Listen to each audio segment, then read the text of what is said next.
All right, so you got your first pending listing. How exciting. I'm just going to take you through the steps of kind of what happens next and what the administrative team is going to do for you in the first phase here. So the very first thing that you're going to do once you have an accepted offer is log into maitonforms.com and fill out your turnover sheet. So I'll share my screen and show you how to get there.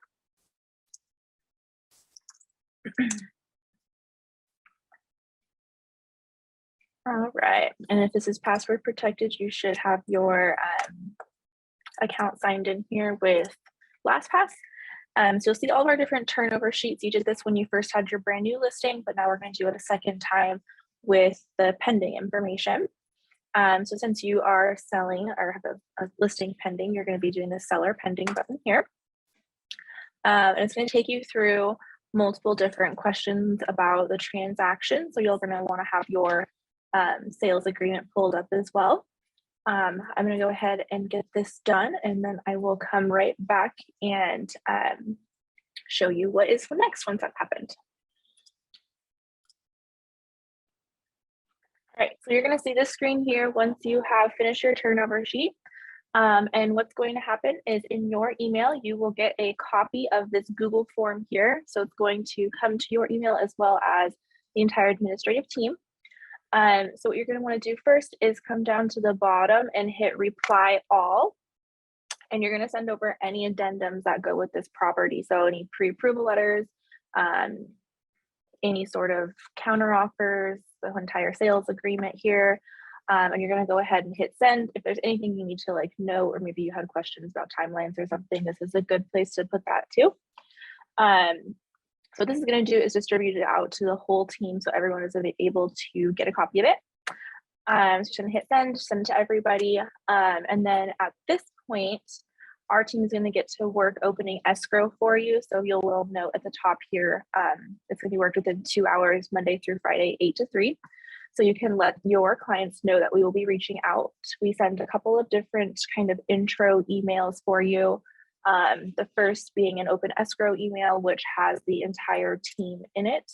That's going to have our team, the co-op agent, the lender if there is one. Here's an example of a copy of it here. We're basically just laying out all of the timelines so everyone is on the same page and checking to make sure that there's no discrepancies. Maybe the buyer's agent thought their inspection period ended the day before or something like that. So this includes the escrow officer, her team email, the buyer's agent, and if they have a lender and or transaction coordinator. So we will be sending this out. You will also be included in that email as well. So you'll see what's going on. It kind of has additional information, home warranties, all that kind of stuff. The next thing we do is attach any addendums. So that's why it's important to get those over to us. And then we're also going to be sending over to the escrow office the client contact information. So we're going to send over your client's contact information as well as the commission demand needed. That way you can get paid. So once that happens, we are pretty well kind of taking care of things for you. We'll mark it in the MLS as pending. We will call your clients and kind of congratulate them, introduce ourselves. Since it's a listing, they're switching from Sierra to either Caitlin or myself. So I'm just going to let them know they can still contact that same number. But their person that they're going to be asking for has now changed. Another thing that we're going to do is reach out to your seller by email. We do call them as well, or text if it's their preferred method of communication, but we will reach out by email and kind of give them in layman's terms what's going on.